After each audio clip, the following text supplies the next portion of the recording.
Good day to you all. Now let me tell you about upcoming Talk About It Mate events. As always, you will find them on the meetup page, and I do post them on other social media channels. At the moment, as it stands, Saturday 4th of January, 3 o'clock, table tennis at 2022. Tuesday, January the 7th, 8:30pm, quiz about it mates at Pendlebury Social Club. And Monday the 20th of January, 6 o'clock, Bollocks to Blue Monday, Bongos Bingo. In support of Calm, you will need to book your own tickets for that if you're interested in coming. What can I say about our Talk About It Mate events? I love them. I get a lot from them. I love connecting with other people. If you feel that you could experience the benefits of peer support, or you want to get involved in any way possible, great, get in touch. This is what we're all about. It's a peer support network. It's not a hierarchy. Everyone can get involved. Get in touch if you have any questions.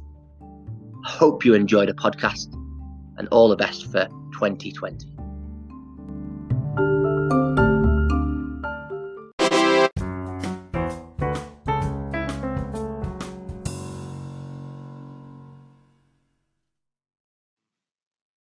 Hello everybody, Mike here. I'm the founder of Talk About It Mate. Pleased to announce episode 13 of the Talk About It Mate podcast. This is the final episode for 2019, and I'm really chuffed that I've been able to keep making these podcasts, and it's a really important part of the process of what I do, and the courage, compassion and connection that I feel that I embody through the work that I do with Talk About It Mate. And today we sat down with Paul Wolstenholme. Paul is a mental health first aid instructor and psychotherapist in training, and he's got some great insights in what you could get from doing a mental health first aid course. We talk about his own experiences, and also the work that he's doing with men's groups and peer support in his own area. I was able to pick his brains and get some advice from myself, and I feel that we connected on a lot of different topics, including mental health and education and teaching, and mental health for children in schools. And I think this is a really good listen, a really fantastic conversation, and I really hope that you enjoy episode 13 of the Talk About It Mate podcast.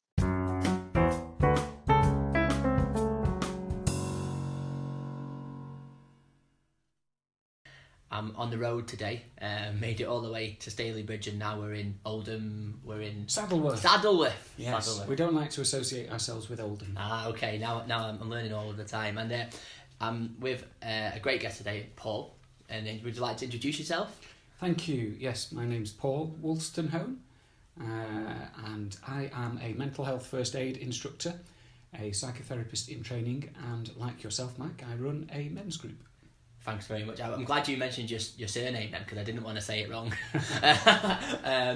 Wolstenholme. Wolstenholme, yes, as in Kenneth. If you know the 1966 World Cup, they think it's all over. I think it's all over.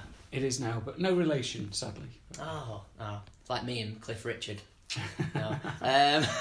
So start off with a bit of humour. We're here today with Paul because the theme of today's podcast is about mental health first aid. So I'm here for two reasons: to record the podcast, but also to pick Paul's brains a little bit. So I thought I'd kind of save that mainly just for the podcast to kind of not avoid repeating it really. You're a mental health first aid trainer, mm-hmm. and you've set up your own company, which is Pathlight Limited. Correct. So tell us a little bit about your journey to this stage in mental health. Mm-hmm. Okay, so I spent most of my adult life working in financial services, which I don't want to knock it, but to me it was just a job, and it didn't nourish my soul. So when I had children, a lot of people were saying to me, you're really good with kids, you should be a teacher. So I retrained to be a primary school teacher later in life and really enjoyed that job.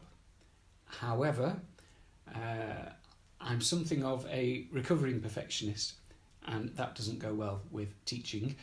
As you may know from your own experiences, Mike, there's a lot of planning involved, there's a lot of marking involved, and I tried to do it all to the best of my ability. And at the same time, my marriage was breaking down. So I was under a lot of pressure, a lot of stress. I got anxious, I got depressed, and that's what took me to my GP, who diagnosed me with having depression and anxiety. And I started to reevaluate my life at that point and think, okay, I'm not going to be able to juggle all these balls of looking after my 2 children half the time, looking after the house, looking after the job, and having some time for me. My work-life balance was basically, well, it wasn't healthy. So, that's the kind of backstory. And what got me onto this path now was really that darkness, that struggle, and the light that I saw from that struggle was lit really by the Hoffman process, which I may have mentioned to you. It's a personal development course which really sorted me out and also opened my mind to I started doing meditation, getting into spiritual stuff and personal development, and looking at my life, why I behave the way I do, and being able to unpick some of those unhealthy patterns. So from there, really, it was a bit of a winding road again, but it's led me to mental health. So from having my own mental health difficulties and understanding more about where they came from, I tried some counselling myself, and that was really, really helpful. And I thought, I need to do something in this sphere, because I could see how powerful it was, how much it helped me. And my next step was to start training as a psychotherapist, which I found richly rewarding and a massive personal journey as well, because it uncovers all the rocks, all the stuff that is in our unconscious. Really, really interesting stuff. And whilst I'm doing that training, I thought, okay, I want to do something more in this sphere to help others whilst I'm going through the 5-year training as it is for a psychotherapist on my course. So I have a couple of friends who are mental health first aid instructors. So I talked to them about what it's like, and they were very full of praise for the course itself and very passionate about delivering it to other people, getting the message out there. So I just jumped in and did it, and loved the course. It was really inspiring, enlightening as well, and a lot of the focus is on breaking the stigma around mental health issues. So I learnt a lot from the course, and it really inspired me to get out there and spread the word. And that's what I do now when I run my mental health first aid courses. It feels like every time I do a course, there's another bunch of people who are going out feeling inspired, empowered, and upskilled in how to assist others who are going through mental health difficulties. That's a really excellent description of what it is. I think, having been on the 2-day course myself just before I met you, I came out feeling really energised, and I felt like I knew quite a lot already. But if we could pass that on to everybody else, then people can keep passing it on. But the thing that I'm going to take from what you said there, you mentioned stigma. And it's almost like people, how do we stop stigma? I think learning, and I've said this on a lot of the Talk About It Mate podcast, is that it starts with yourself, and that learning about self can really open up and lead people to doing these jobs. And that, like, I want to do it because I've been through that darkness and still have it sometimes, but it's the one thing that gets me up in the morning as well. If I know I'm doing something towards Talk About It Mate, it gives me that like energy, that drive, which, I mean, I probably had that at the beginning of my teaching career, but I don't have it as much now when I'm teaching. So it's just interesting to hear somebody else say it, and it's quite reassuring for me, I suppose. So you've done the training to be a mental health first aider. You know, was it intensive? Was that one? Was it one of the hardest things that you've been through? No, I wouldn't say it was the hardest. There are parts in the training which are very emotive, and in particular, as I mentioned to you before we started recording, there were 3 plenary speakers who came in towards the end of the course to talk about their own personal experiences of mental health issues. And I found that really moving, but also incredibly inspiring and empowering, because those people have been to the depths of darkness in their own souls, and they've come out of it and made a new career out of doing creative stuff, going around being advocates for mental health, speaking in schools, speaking to adults, and like yourself, what you're doing through this podcast, through Human, and the other things you're involved in, it's all part of breaking that stigma. Absolutely. Which is a massive thing, and it's the reason. It's probably the major reason I would say that people don't talk about mental health issues more, especially men. So yeah, to go back to your question, it wasn't terribly intensive, but good, because I'm worried about doing it, but this is what I need to know. You'll be fine. You'll be fine. You know, I suppose for some people on the course, they did find it difficult at times because it touched on their own material. So, for example, there was a session. One of the most difficult sessions, perhaps, is about suicide. Yeah. And one of the speakers who came in talked about his own attempt to take his own life. Yeah. Which was incredibly powerful. But the lady who sat next to me on the course on that day had recently lost her niece. Yeah. She'd taken her own life. So for her, that was very close to home, very close to the knuckle. But in a sense, I think it was healing to go through that. Yeah, it seems like what you say about people speaking, a lot of mental health public speakers. I don't know what you feel about a good speaker, but someone who's been through a struggle and then come out the other side and just discovered a passion or a drive or an energy or a creativity. For me, that's the difference between a good speaker and an excellent speaker. For me, it's not about whether they stumble on their words. It's that authenticity and I want to say believability. Yes. Yeah. Definitely. You know, and I can relate this back to when I was a teacher, and maybe you'll resonate with this as well, Mike, that I wasn't the best teacher. I was good at building relationships with the kids, but I wasn't the best teacher because I didn't get the mechanics of it really at the time. And I could stand at the front of the class having prepared what I thought was a really good lesson and tell them these stories about whatever it was, history, whatever we were talking about. And some of the kids would be disengaged. Yeah. But as soon as I start talking about myself and say, okay, well, I'll tell you a story about me and how this affected my life, instantly they'd all be zoned in, sitting up straight and all ears. And I think it's the same in any sphere of life that I've experienced. If there's someone speaking from their own personal experience and they're making themselves vulnerable by really being honest and authentic, that really resonates with me and I will be transfixed. And I was just speaking to my psychotherapist this morning about TED Talks. Are you into TED Talks? Yeah. I love them, and there's loads of really powerful speakers there, and they know how to hold the crowd. And I think, you know, I'm not that type of person. They can train for that, can't they? Yeah, but you know, if I was to train for it, I could become a better speaker. You know, I go into workplaces and do mental health first aid training. I also do workplace wellbeing schemes. Yeah, and I'm not that kind of energetic, all action speaker. You know, I just speak from the heart. And if I were to speak, it'd be like putting on a show for me. If I was like one of those TED guys, because it wouldn't be me. It'd be putting a mask on, and for me, taking that mask off and just being me that's where the value is. It's interesting. I always try to make a comment on body language. You really open up your beaming when you say that, and it is interesting about speaking. Like I think I speak too fast, or sometimes I think that I like ramble on.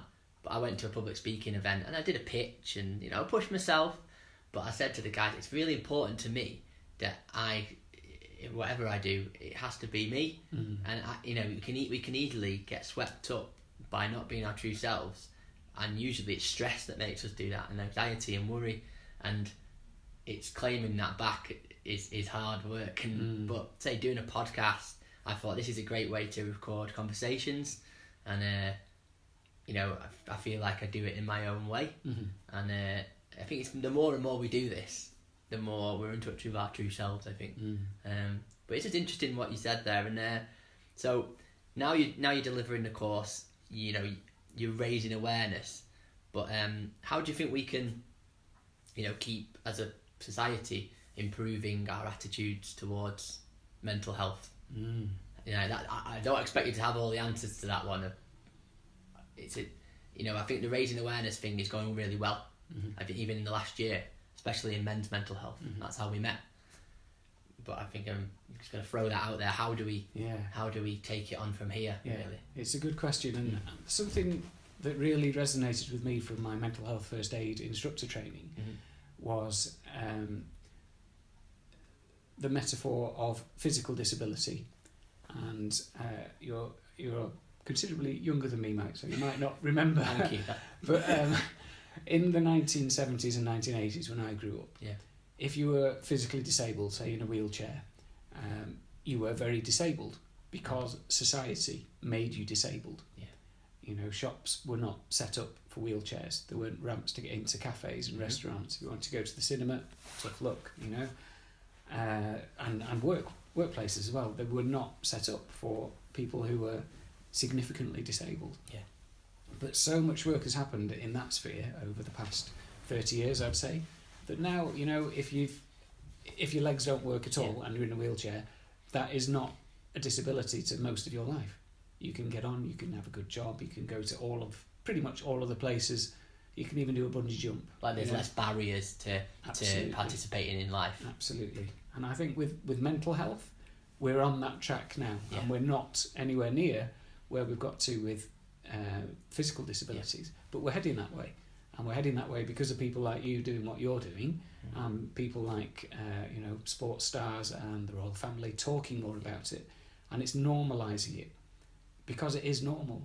Mental health issues have been around since the ancient Egyptians and before. It is not new. It's just that we understand it more these days, and we're getting to that point where it is less taboo to talk about it. Absolutely. Talk about it, mate. Yeah. So I think anything that anyone can do to talk about it more is good. And we can start with kids. And I've been speaking to my children about mental health for as long as I've been aware of mental health. And I remember years ago showing them the Black Dog video, which is still my favourite video on depression. I think it's simple but powerful. And it nails it, doesn't it? Absolutely. That's about 10 years old. Yes. So when I first told my children that I was struggling with mental health issues, they weren't really old enough to understand probably what I was going through. So I showed them that animation, and they got it. And just being able to do that when you've got young children and going into primary schools and secondary schools and talking more about mental health issues, because it starts when we are kids. There's so much pressure even in primary schools now to get SATs results, to be like your mates, to have the best trainers, to have an iPhone, whatever. So talk about it, normalise it. And another thing that I particularly like, have you heard of the Ask Twice? So are you okay? Are you sure you're okay? And Martin mentioned it on the last podcast, and I think it's good. It's on even on like beer mats now, and I think that whole campaign's being aimed at like the bloke and the lad culture, and I don't think we can avoid talking about that, because I think that in terms of the male mental health crisis and suicides are happening, they're the demographic that it's happening to. And I was saying to you before we started recording, I'm past the part where I feel scared to talk about suicide now on this forum, because it needs to be spoken about, and it's this bottling up of feelings, and that's why we've had these men's groups, and if you want if you want like-minded guys, there are groups that suit certain kind of groups of guys more, I think, in your community. So reach out would be what I say. But I think it's covered it really nicely what you said, and I know I'm working on the things I want to deliver in schools, things like the Black Dog, or there's a really good book called Ruby's Worry, and she's got this big bubble, and it's like floating around next to her, and at the end she sits down on a bench because she sees this other bubble. This kid's got a bubble, a worry bubble, and then when she talks about the bubble, it goes down. And I think it's a really simple way of but that's it with kids. They can take things in, can't they, at a young age, and if that just becomes a normal part of their growing up, saying I feel like this because of this, and he's doing it more regularly, then hopefully they can emote better. Yes. It's getting that emotional intelligence, getting in tune with their emotions and their bodies, excuse me, and having a language for it. Yeah. So the first thing I think is to teach awareness. Yeah. I think this is with anything growth wise or knowledge wise, you need to have awareness of what it is, what the issue is, and then once you've got that awareness, having the will to do something about it, and then you're going to be a lot more successful if you've got a support network around you to do that. So whether it's your parents or it's your friends or it's men's groups or someone who isn't going to judge you for being vulnerable and saying, I'm struggling in this way at the moment. Keep it simple. Like, you know, you get taught as a kid, like, oh, a problem shared is a problem halved. But it runs through any, like, you know, you see, you have a problem. If you keep it to yourself, I don't know how you felt about this, but it doesn't make me feel better. And I was classed as a sensitive child, and they actually sent me for a little bit to like what was a behaviour unit, and I didn't have bad behaviour because they didn't know how to class me when I was about in like year 5, 6. You know, my parents were divorced, and I didn't take that well, and I just I could not contain my feelings. My feelings had to come out, and every time I look back on my life when I've not been able to communicate or express my feelings, it's ended up with me having either a breakdown or like losing my temper, you know, but it is some kind of emotional outburst, and then unfairly I think I got like labelled as this troublemaker, or you know, like, and it's just that I didn't have a way of, because I was wired differently from some people, or it's just interesting how these stories make you reflect on your own, and I suppose going through counselling and training to be a counsellor has helped me to reflect on that, like your journey has as well. Absolutely. I find it fascinating, Mike, you know, and I think it's something like 75% of mental health issues are already established before age 18, and a lot of it is those first 7 years of life.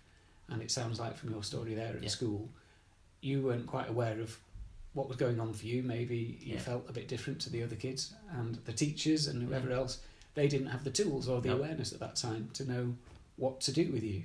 But I think, you know, the awareness is growing, and there's a lot more mental health awareness in schools these days. There's a lot of schools that are embracing mindfulness, which absolutely... I've done that myself with children, Yeah, I nail that to the master. I meditate every day, and I think that's a really valuable tool. And if we can start teaching that to kids, get in touch with their bodies, get in touch with their feelings from a young age, it's going to give them that emotional intelligence and the vocabulary to say, this is what I'm feeling, and not feel scared about talking about it. Yeah, like, this is who I am, and even if it might not be done at home, at least, you know, as a parent, wouldn't you want your child to be able to tell you how they're feeling? And, you know, obviously, it's not an ideal world, it doesn't always happen like that, but yeah, we are moving in the right direction. But something that came up from what you just said for me, you know, when we do counselling, conditions of worth, and you know, I will be accepted if I do this. Like, so I always did really well in school, because I thought, as long as I do really well in school, keep working hard. And I look back, you know, I think, was it because I was hard working? I did try hard, but I think I just naturally knew stuff at a young age. I was quite switched on, but I thought, but that didn't make me happy.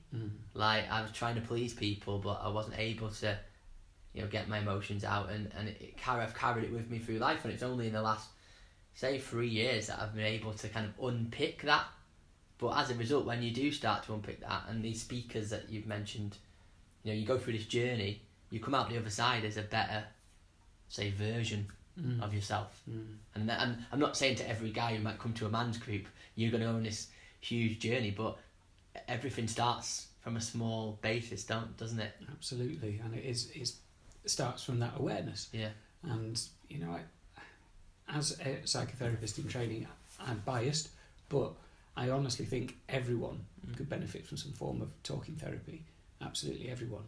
But again, it comes back to that stigma of, I think in this country in particular, there is stigma around going to counselling. People think it might be weak. People might not admit they've got a problem, so there's no point in them going if they don't admit they've got a problem, if they're in that denial phase. But actually, you don't have to be aware of having any particular issue. I don't really like the word issue, to be honest, but you know, it will help you get to know yourself better, and it can uncover a lot of unconscious material, especially from your childhood. And once we know ourselves better, we can get more comfortable with ourselves. And I think that's from knowing what you've said about yourself, that's what you've done over the past few years, isn't it? It's get to know yourself better and accept yourself And more. and accepting it. And some people might say, own it. Own it. And it's funny because I wouldn't let it lie and I kept wanting to investigate. That's what led me to get the diagnosis of ADHD. And that's something, say, only over a year ago I haven't really looked into. But like now, if I do feel anxious or I have a feeling coming up, I'm not using it as an excuse, but I'm like, hang on, there's a reason why these are happening. You know, I take my tablet every day, and it's not an antidepressant. It's the opposite. It's a stimulant, but it keeps me more focused. But moving it on, I'm trying to think of, say, your average person who's in a job, and I've worked in so many schools and different places. You know, fundamentally, the majority of people are good people, and raising that awareness. I'm trying to put them in a position of them going on a mental health first aid course. Yeah. You're going to learn a lot about the things that people around you might be going through, but you'll also learn about yourself. So kind of talk us through the 2-day course, because I feel that like most people could do this. Yeah, absolutely. Yeah. It's another one of those things that pretty much everyone can benefit from. I think probably the only people that can't benefit from it are the ones that know it all already. Yeah, exactly.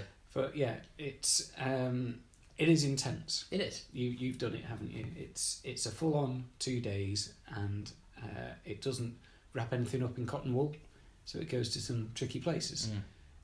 And invariably, each course I teach, there'll be several people there that will get upset because it will touch on their own material, whether that's trauma or they've had a suicide in the family, or they've been through deep depression or anxiety, or they know someone with psychosis.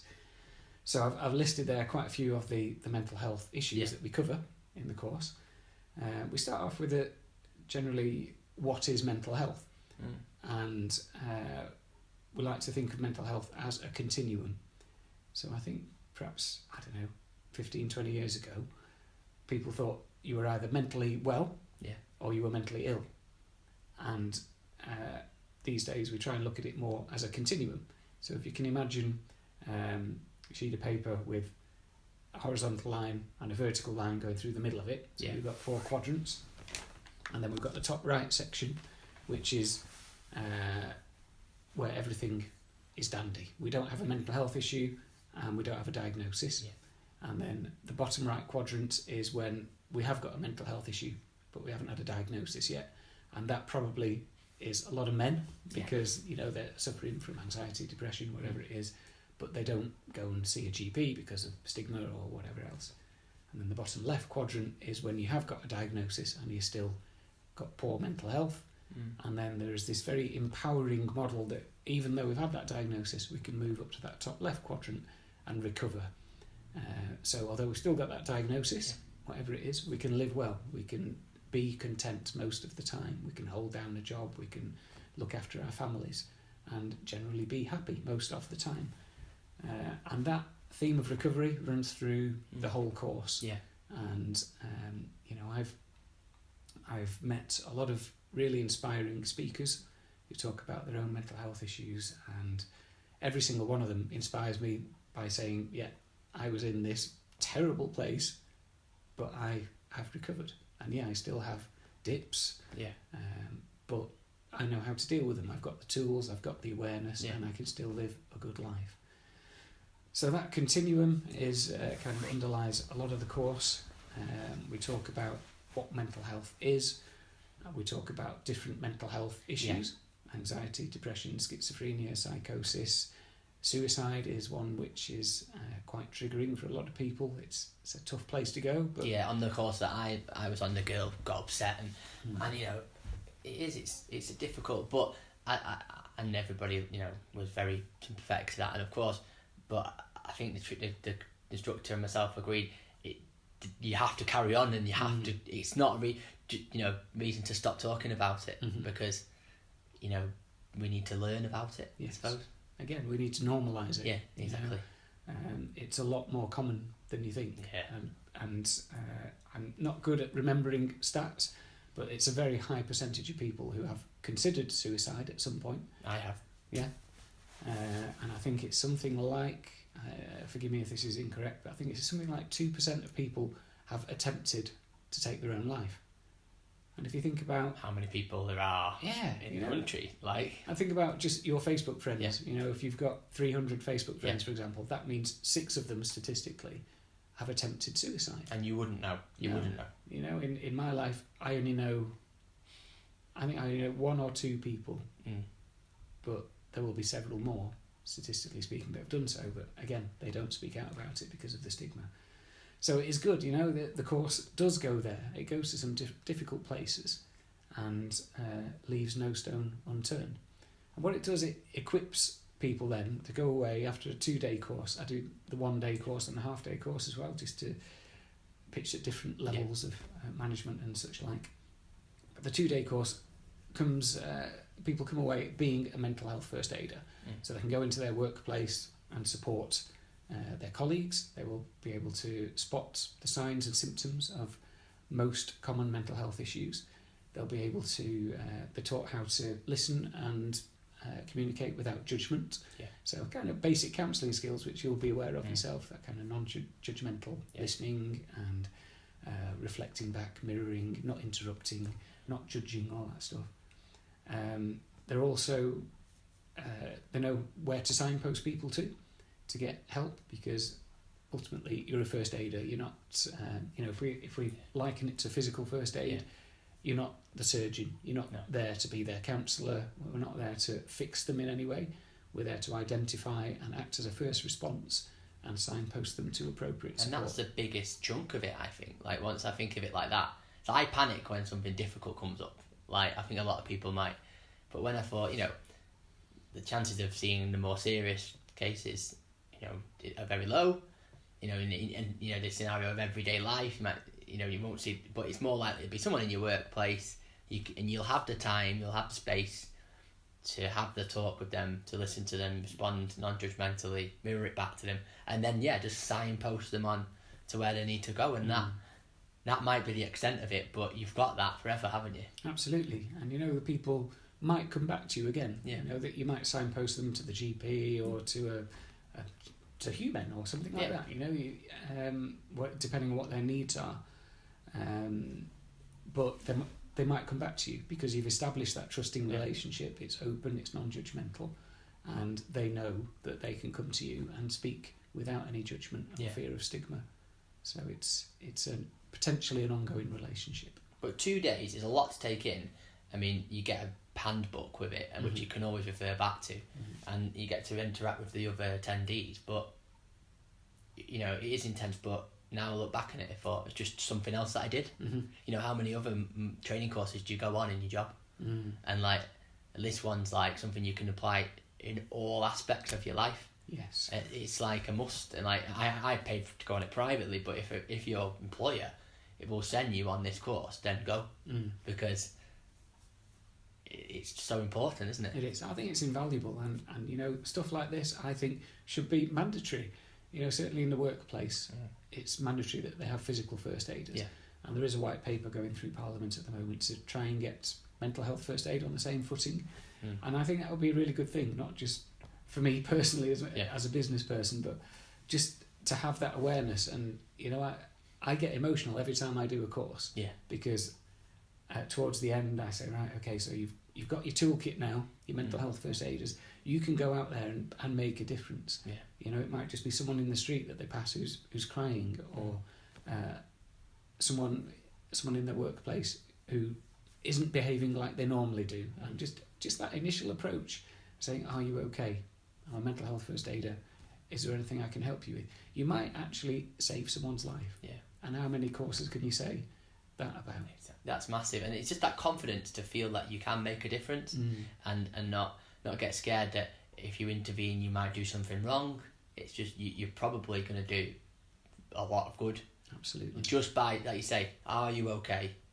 I'm a mental health first aider. You know, how can I help you?" You know, and just from there, like being that like open version of yourself, isn't it? And like everyone likes helping other people. Don't they? The feeling you get from that, and it's like just a decent thing to do as well. And because having had a breakdown and being on the other, I was able to talk about in the course about how the people who dealt with me worked with me and how that helped me.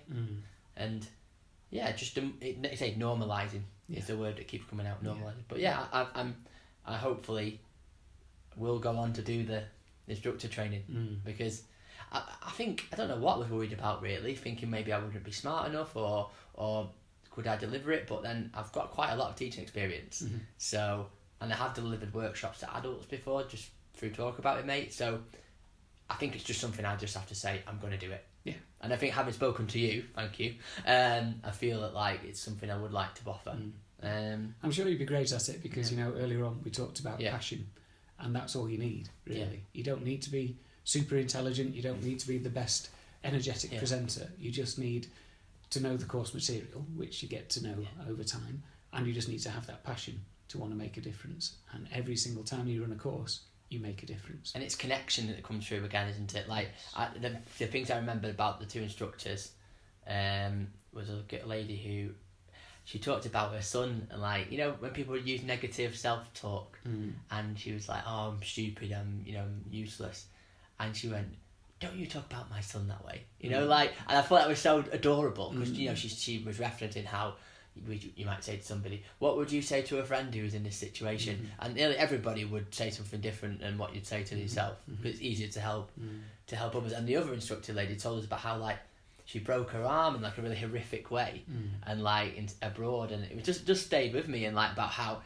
physical health and the reaction to that, and then linked it to kind of mental health, and yeah, they used their own experiences and they made a connection with me, and like you said, you show emotion, you might mention your own experiences, and you connect with the people on the course, and then they can go on and connect. Well, that's empathy, isn't it? Connect with other people, and I think that's the most powerful thing that comes out of any mental health journey is connection. Absolutely. I think we're social creatures, and we're wired for connection, and I think unfortunately society is getting more individual. People are tethered to their phones quite a lot, and every time I go to London, I go on the tube, nobody talks. They're all just staring at the phones. 2 years in London, I know. Yeah, and it's spreading out in society, and it is a bit of a cancer, I think, and it's one of the reasons that mental health issues are on the rise, I feel. Social media and smartphones, great in some ways, but also potentially very isolating, and you can compare yourself unfavourably to other people, and there's much less, to me, there seems to be much less face-to-face connection in a genuine way, and that's one of the reasons I've set up my men's group, and the guys there, somebody said last night, it was really lovely to hear that he comes because he can be himself there. Absolutely, so powerful. Yeah, and it's interesting that I was going to go on to that, like, because of the connections I'm having, I would have met you, I wouldn't be facilitating the human sessions, I wouldn't have built up Talk About Mate now to social enterprise status. So tell us about your group. How do you want it to be called? Like, do you want it to be called peer support or just a men's group? It's your kind of thing, isn't it? Yeah, so we call it Man Tuesday because we meet every other Tuesday. Yeah. And it's for men. So that's where the name comes from. And we there's a couple of other guys who facilitate with me, and we don't really have an agenda, to be honest, Mike. It's just a safe space for men to come, talk, listen, be themselves, not feel judged, be able to open up about mental health issues, masculinity, anything at all that they want to talk about. I like that because it's just an open forum, like things that I've done before previously. But I also was like what's happening with Human as well, where you have a theme each week, which then might stimulate personal discussion, or it's supposed to be every person shares their own perspective, and which is great. But anything like that is a great outlet. So how many weeks have you been doing it now? So we've had 3 sessions. I think we started off with 4 people first week. We had 7 people come yesterday. And for me, as we were saying earlier on, it isn't about the numbers. I'd be perfectly happy if the same 7 people came every fortnight now.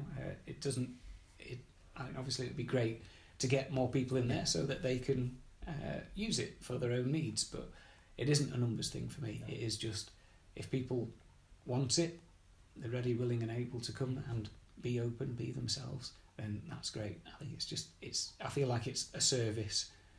I get something out of it, Yeah. All of the guys that were there last night were saying they get something. Everyone gets something individual out of it. And I've got no, great plans of thinking, I want to have 100 people through the doors and I want to turn it into a business. None of that. It's just a space for people to talk and listen. That's it, and that's wonderful. And hopefully I'll be able to replicate almost what you guys are doing. I'd love to come and see how you do it. But that's the thing. Each group that do it in their own way is still a group there. Mm. And if anybody, say I knew anybody who lived in this area. Mm-hmm. I'd be like, well, there's a group in your area, and that's it. That's why I'm hoping to connect with all the people that are running men's groups of different kinds and other mental health groups, because I feel that if we get an alliance together, we can help more people. Absolutely, yeah. It'd be great to have some kind of database or some link to be able to do that, and again, just to normalise it so that everyone knows these things are out there. We got a bit of funding. So I'm going to be doing some marketing, which will get the word out there, because a lot of people, if they're not on Facebook or they just aren't interested in these things, then they will have no idea that these places exist. So the more the merrier. Yeah, that's it. I mean, I'm interested you mentioned numbers, because I built up Talk About It Mate from nothing, and I don't make money out of Talk About It Mate. In fact, I spent a lot of my own money to get to events and to do things. And there are people out there who just do these things out of the goodness of their hearts, because they want to help people and they want to make those connections. And you get out what you put in. I find I've been to so many different events, and that's how I make the connections. But it can be a small thing, you got something on you want to get off your chest, then it'd be a good place to come. Because I know now that through the human sessions, for example, I've got every Wednesday night. I'm going to go tonight, and I can just get anything off my chest that's happened to me, and then discuss whatever the theme is, and then I've got the guys there. They're not going to judge me, and afterwards it'll be oh, take care, see you next week, or see you after Christmas, and that's nice to know. And I was saying to you in the car, I've made 2 really genuinely close friends out of this that I didn't have before. So, and that's because we've all been so open about our lives. We know things about each other that not all of our friends and families would know. Obviously that's confidential, but it kind of made a bond, and I think the word I used was brotherhood. Yes. I think that's it, isn't it? Yeah. And it's something that I've noticed a lot through my psychotherapy training, is that when you get to know someone, really know someone, personally, I can't help but love them. Yeah. And I think doing this type of thing, brotherhood, you used that word there, I think it's also an act of love to be able to sit there and totally accept that person, whatever they're going to say. They might have a lot of shame about the way they've acted, they might feel guilty and bad about themselves, but just to be accepted and to share that stuff, which they may not have shared with anyone else before, is incredibly liberating. Yes. And for me, it's an honour to hear that. It's a privilege and an honour, isn't it? It really is. When I do my triads practice, counselling practice on my psychotherapy course, the people in my group will talk about their deepest fears and things that they've never shared before, and it is a privilege, and I can't help but accept that person and love that person, and that is what we're hardwired for. Again, we're hardwired for connection. We're all compassionate creatures. We might put these masks on and these suits of armour and walk around as if we're a lad's lad. I've done that at times, believe it or not.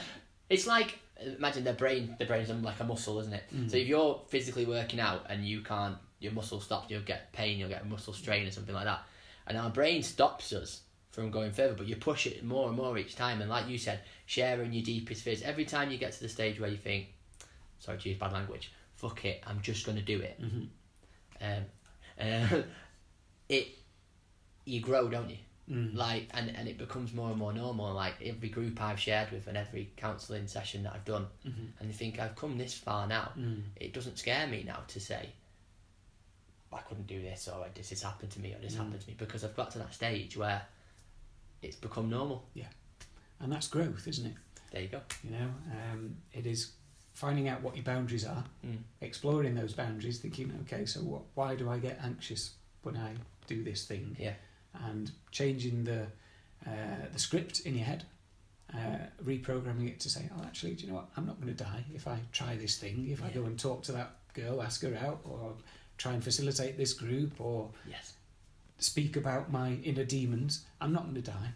And once you've done it once, personally, and from my experience of men's groups and psychotherapy and stuff, it is it's freeing, and you can throw yourself out there, and you might feel a bit vulnerable. But once you've done it, and you get accepted by the other person or the other people, you think, actually, this is good. This feels good to be able to access these feelings, speak about them, and be accepted. And isn't that the best thing in the world? And if we can give that to everybody, either through mental health first aid, through talk groups and access to talk therapies, that will improve the happiness of the country, the society. You know, if you can be the best that you can be, like I always try and think, if there's a problem, what can I do? But as a result, in the past, I have been very hard on myself because I haven't always been ready to make those changes. But as I've done it more, like you say, it is empowering and liberating, and we are capable of growth, but you do have to make change. And that's why I always use the courage, compassion, connection. The courage comes first, compassion to yourself and others, then the connection comes later. But yeah, it's nice to see more groups and if there's anything we can do, and we'll keep sharing it for you. And so it's called Man Tuesday, every second Tuesday. Yes, it's in Saddleworth at the Satellite Centre in Greenfield. So if you are in the area, or even if you just fancy coming along, if you're from out of the area, you're very welcome. I promise I will. I'm going to say this on the podcast now. I promise I'll come down one week. Maybe even at the end of the session, I'll just get a little video of you or something about what, obviously not everything that happened, but that might be a nice way of kind of sharing it out there. But let's move it on then, because I'm sure people can search for the events. Mental health and education. So I have been looking to talk to a teacher for a while. I know you. What I like about you is did you come into teaching later? I did. So you've come into teaching later. You've appreciated your strengths as making connections with the pupils and relationships, and then you decided it's not probably the best for you. Mental health in teachers is something that needs to be addressed, but the profession is pushing people to this. Yes. Like, I'm not just going to be on here teaching bashing. Being a teacher is a great job, and people who are teachers have to go through training, and I respect them because I am one. I'm still one. I'll always be a teacher. I don't think it's my calling in life. I think working in mental health is my calling. But what can we put in place more for teachers? I worked at a school in London. It was like every 6 weeks they'd have someone come in and give you a half an hour massage, which is lovely. Or they'll say, we'll refer you to this yoga class or whatever, but make the job less difficult would be the first thing I would say. Yes. I mean, other than the workload, which is seriously heavy, for me the thing that needs to be re-engineered is the focus, the outcomes of teaching, and to me it is far too much results focused. And in my experience, what I think has happened is that teaching as a profession has been tried to be moulded into being a business. So you've got value added. You've got this pupil, little Johnny, comes in at this age, and by this age, at the time he leaves this school, he's got to be at this point in these subjects. But actually, every child is individual. Every child has unique talents, and getting little Johnny from here to this point up here in 6 years isn't necessarily going to happen, because he might not be great at maths. He might not be wired that way. You talked earlier about your own personal experience of being wired a little bit differently. Some kids are incredibly artistic.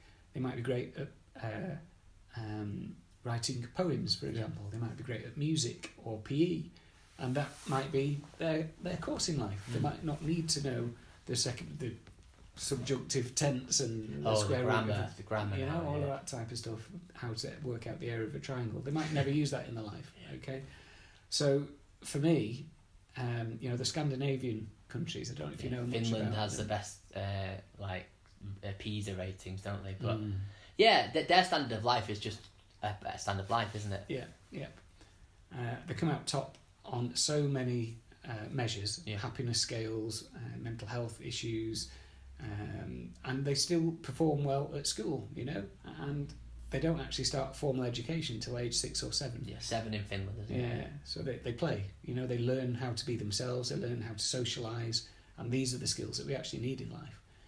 When we go into work, we need to build relationships with people, and we need to solve problems. That's pretty much what work is. It's not about knowing what happened in 1066, you know. Yeah. And I'm not saying there's anything wrong with learning about history or learning about maths and all that type of stuff. We need it, but remove the pressure on targets, I would say, and just let the children be their unique selves. And you know, teachers, as you know, don't do it for the money. They do it for the love, they do it for the passion. And it is a hugely rewarding profession. So I would not dissuade anyone from going into the profession, but just go into it with your eyes open, because it isn't a perfect culture. Yeah, because it doesn't fit with my values in life. And I think that's it. Values are really important. Once you know what your values are, you can link your life to it. But the most free and expressive you see children are when they're in nursery. And I've taught all of the year groups.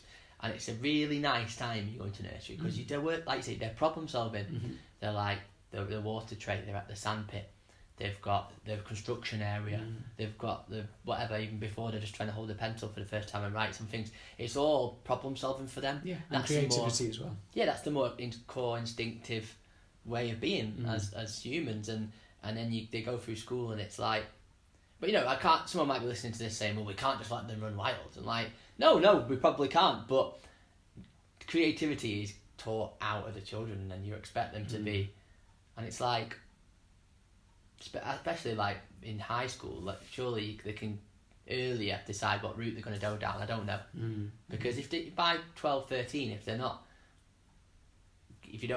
got a predilection to being in the more academic field, you know, then maybe they want to go down the more like trade route, or they want to go down, like say countries like Holland and stuff, they do take that route middle of high school, and you go to like almost 2 separate schools and stuff.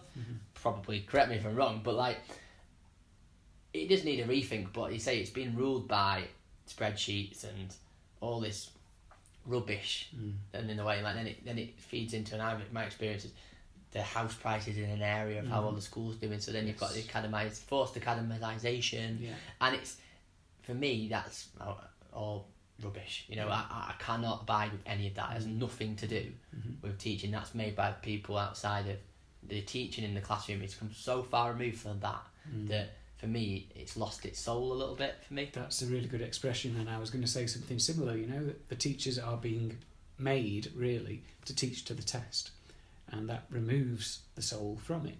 It removes the individuality out of it, and that treasuring of that child over there who is an incredible artist, or that child over there who is incredibly funny and really confident on the stage, and can, you know, they can only really show their talent once a year in the Christmas production, whatever. So yeah, I honestly don't know, Mike, what the answer is, but I can see what is happening. I can see that teachers are struggling with their mental health because of the pressure they're under, and a lot of that is target driven stuff. Targets, and I can see also the impact on the kids. You know, I've got 2 children, and my daughter will be doing her GCSEs next academic year. She's already feeling the pressure. You know, the teacher's saying, you've got to get this, you've got to get the top marks, you've got to get all this homework done, like 2-3 hours a night of homework, and the system is to blame rather than the individual teacher. Absolutely. It's like, you know, the teachers are under pressure. They're being judged on that. Say judgment again. And then the parents are being judged maybe by other parents in society, and my kid's not here, and that feeds into the children. So the whole system, and then like you said, you know, mental health issues are being caused by that. The phones, you know, it's everything can cause. There's so many things that can cause a mental health issue. That's why we need the self-awareness now, early, straight away, because otherwise it will be an epidemic, because life is difficult enough, and you have to get in touch with your true self. And if you don't, then you could come and go a long way, and you won't know what to do when it goes wrong. Luckily, I was able to change my life at 30 years old. But you know, what if I'd got to 40 and then it had happened? Would I have been able to change then? You know, so not to be all doom and gloom, but I'd rather have had those things instilled into me at 7 or 8 years old. So when I got to 15 and I felt anger bubbling up, I was able to say, I'm feeling angry because of and then the support would have been there, wouldn't it? If know how to reach out, I suppose. But prevention is always better than cure. Yeah, because you're just reacting rather than being proactive, and like what you said before about solving problems. Like if I'm solving a problem, I feel alive. Like, you know, and if I'm getting ahead of something or thinking, I think that this would be good for me, then, you know, and interact with me, listeners. If you feel, what makes you feel like that, you know, are you sitting on your hands and doing nothing, you know, because it's that feeling when you can't do something. For me, and that's when that's when I'm vulnerable, and I can explode and be like, I can't do it, and I can't do it, and I can't pick up new skills. Yeah. Whereas if you activate growth and you do it once, twice, it becomes easier. And you know, if we relate that back to the school context, and if we could magically throw away all the targets and all the curriculum of you must do science and you must do all of this, KPIs, all of that stuff, added value and all that, it all comes down to comparison. And I think it was Mark Twain who said, comparison is the thief of joy. Yeah, I said it was Einstein, but it could be Mark Twain, because I've been saying it in another one. But this is what I've been saying to my wife, to everyone the last 2 weeks. Yeah. This has been my driving influence. Yeah. Do not compare. Yeah, and it is the road to ruin, you know, personally and socially as well, I think. Because, you know, we talked in Human a couple of weeks ago about Facebook likes and Instagram likes and all that type of stuff. If you are comparing yourself with how many likes your friend has got or what holiday they've been on, and you see their sterilised version of life on social media, and you think, oh gosh, my life isn't as good as theirs. But you're not seeing all of the warts and all. They will still be having arguments and money worries and all the other type of stuff, health issues. But you just don't see that when you get a sterilised version. So to compare yourself, whether it's on social media or in school with, little Johnny got an A star and the other one only got a grade 8 or whatever it is, then there will always be someone who's done better than you. Yeah, always. So really it's about following your soul. And this is what I've said to my kids is, you know, when you're choosing your subjects at school, just follow your heart. And my daughter loves dance. Yeah. That's her thing. She's been dancing since she was 3 or 4 years old. And she's on this dance scheme now at the Lowry, and I can see that, you know, if she follows this through, this could well be her life. It's something she's passionate about. Absolutely. And, you know, mental health for me and for you, that's our passion. Yeah. And I don't need to know what happened in 1066 to do that. I don't need to work out the area of a triangle to know that. So. I do love a quiz though, so if you ever want to do a quiz, we did one last night and we won Christmas quiz. Yeah, I love a quiz, especially if it's a music quiz. Right. My specialist subject is the 90s indie Manchester stuff. Okay. So if you could write a quiz with those questions in, I'd probably win. I'll get Ron from Talk About It Mate to do a quiz, because he's been going on about doing one for a while. So you're welcome to any of our events. Excellent. And if you want to promote what you're doing, because you know, until I'm doing the same thing as what you're doing, I'll still promote what you're doing, because I think that it's only gonna create good things. I think it's a good place to end, really, in that I think we all have I feel we have social responsibility to give something back. So, you know, I know people who volunteered in food banks. I know people who, you know, not everyone is a doctor, a teacher, a nurse. They already do that in their jobs, don't they? But I think we can all do something for someone else. There's so much that we get from that it helps you also to help yourself, I think, as well. I don't know if there's anything you want to add or anything you've got coming up. What's coming up? So, mental health first aid courses. The next one's in January. If anyone would like to come along, it's going to be in Ashton at Tameside, Oldham and Glossop Mind. Something I've just launched through my company is I do workplace wellbeing programs as well as mental health first aid. So the flagship one is called Performing with Compassion, which is kind of what we've just been talking about, really. Yeah. And it's about getting employees to be the best they can be, but also tapping in to compassion. So if they have got mental health issues, if they have got anything that needs addressing, showing the managers how to do that. I wish I'd have had something like that in my working life. Well, me too. Yeah, you know, but again, we've been through the dark stuff, so we can add something back to society by what we've learned. Yeah. And you know, just compassion and giving people meaning in their work. Yeah. So although people may be stuck in an office and it's not their ideal job, really, they might want to be an actor or a fireman or whatever it is, but at least try and make the best of their time in work and give them some meaning, give them some purpose, and manage them with compassion rather than, again, saying, oh, you've not met your targets this month, and giving them a whipping for it. Yeah.